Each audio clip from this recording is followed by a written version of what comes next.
Hello there, I'm Galaho19, and I've been wanting to work with Yu-Gi-Oh! Monster designs for a while now. And since I've been branching out to more venomizing stuff lately, I thought putting these two things together would come out with some pretty cool looking, yet also kind of weird concept. Like, one of them story-wise is just a straight-up card game with life or death situations, and the other one's like an alien parasite. Parasite? Oh, sorry. So, how do I put these random things together story-wise? By throwing in something even more random. Check it out for yourself. Oh man, what did I ever do to...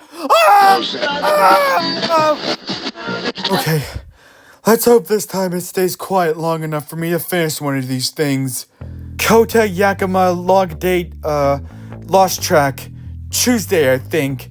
If Tuesdays are even a thing in this blatant Fortnite ripoff of a world, I've been attacked non-stop since being isekai'd.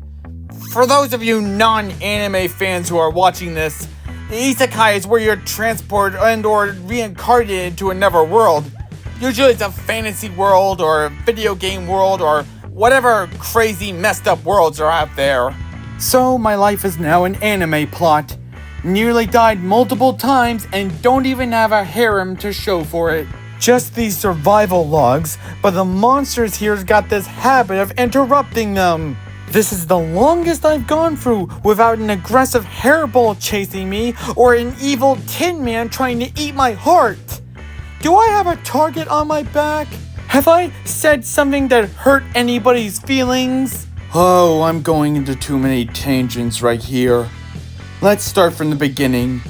So there I was, sitting in my living room, quietly trying to pay off my student loans, when this glowing blue portal of space stuff inexplicably opened on my street. As freaky deaky as it was, the most exciting thing that ever happened on my street was when the mall Santa got drunk and was throwing up everywhere. So being the glass half full guy for the first time in my life, I thought this was a good change of pace if anything else. But just then, the portal started sucking up everything like some aggressive vacuum cleaner.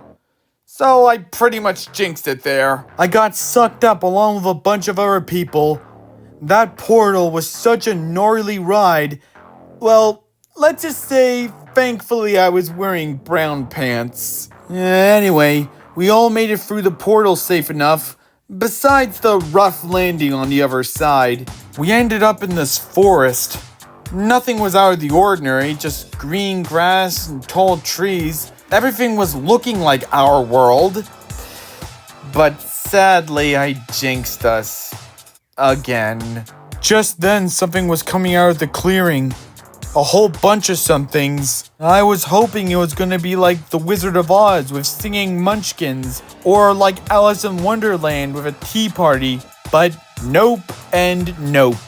It was a band of dragon-headed lizard men armed to the teeth.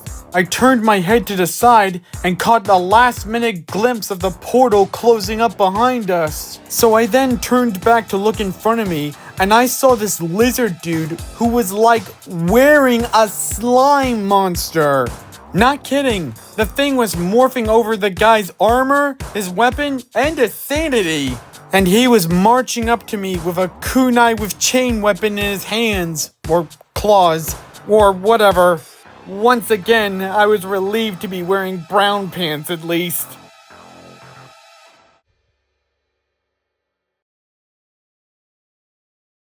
So with the portal, our only way back home, disappearing like some poorly written plot twist, we decided to turn our little monster welcome party into a nature hike, and hightailed it.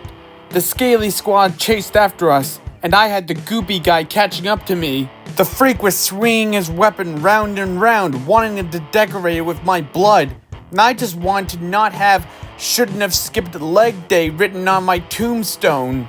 I tried running out to the side to avoid getting hit by that chain weapon. That's when, out of nowhere, I was saved by a low-hanging branch.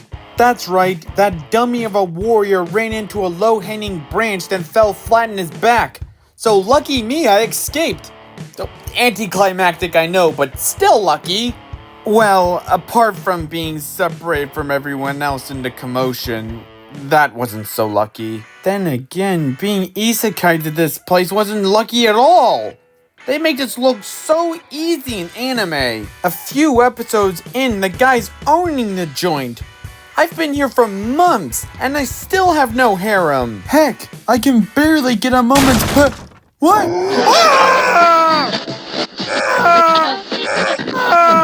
Kota Yakima log date, whatever it is, my door was kicked down by a literal slime ball. The thing was like half my size, but it gave me a hell of a hard time. It looked like 3 eyes popping out of brown matted fur with gangly little goblin limbs. And it also had a black slime monster, making it uglier to the max. So I grabbed a stick and was gonna give the little guy the piñata treatment. Now before you say, "That's fighting dirty!" he then spawned 2 tendrils from his head and pulled the stick out of my hands. I then tried kicking dirt in his eyes, but then it kicked dirt into mine.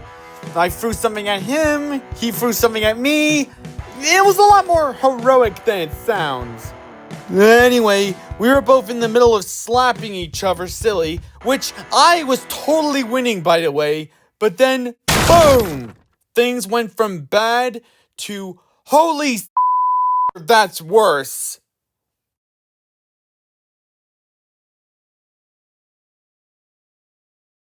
So there it came, kicking through my front door. Although it could have just gone through the door that was already kicked in. My makeshift cabin may be a shabby place, but you don't have to come here and make it into an actual dump and give me another reason to hate uninvited guests.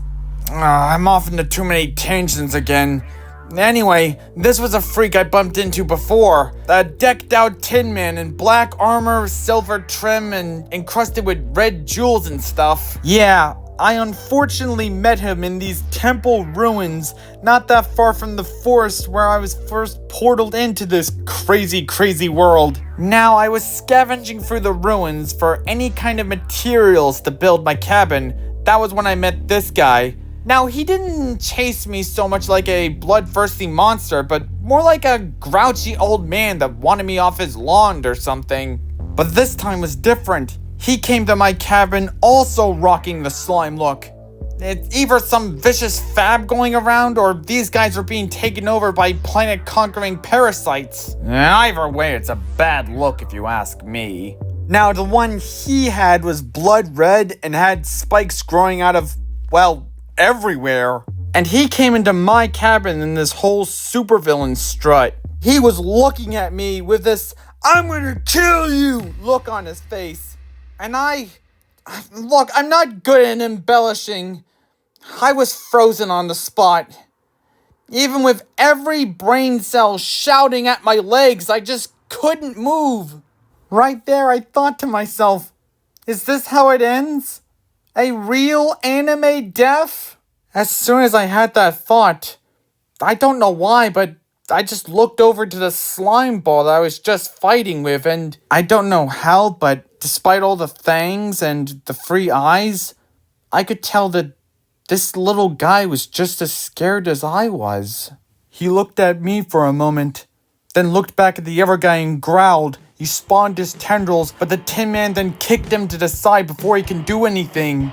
Tin Man then lunged at me, but I ducked to the side, grabbed my stick, and jabbed it right between his eyes. But that did next to nothing against his Iron Knight armor.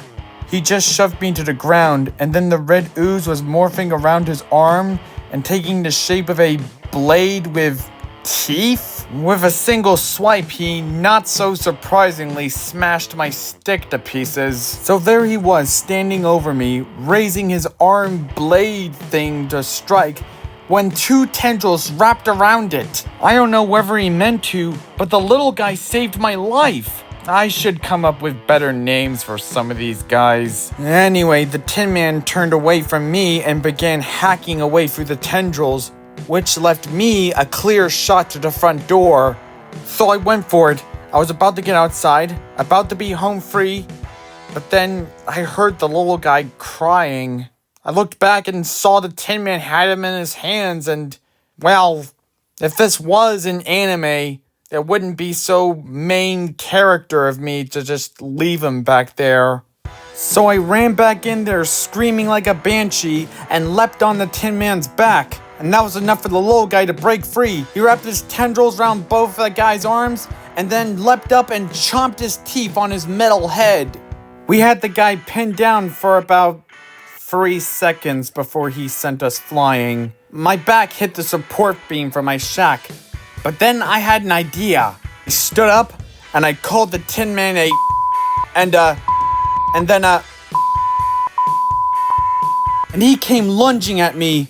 But at the last second, I ducked out of the way and he smashed through the support beam.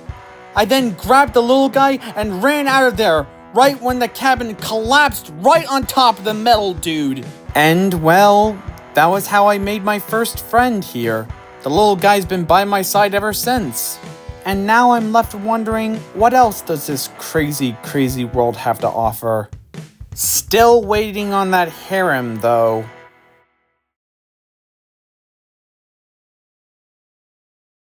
Now, admittedly, I got a little stressy with getting this one done on time, but I am really happy with the results. And if you feel the same way, then suggest whatever Yu-Gi-Oh monster you want to see Venomized. And maybe like and subscribe while you're at it. For the meantime, you could check out my Sakugan Variety episode for some more random fun content. Or if you want some more card game adaptations, I got 5 Nights of Pokemon. Stay tuned in for my next video, which, as voted on the polls, will be a Splatoon fan art reaction video. I will see you there!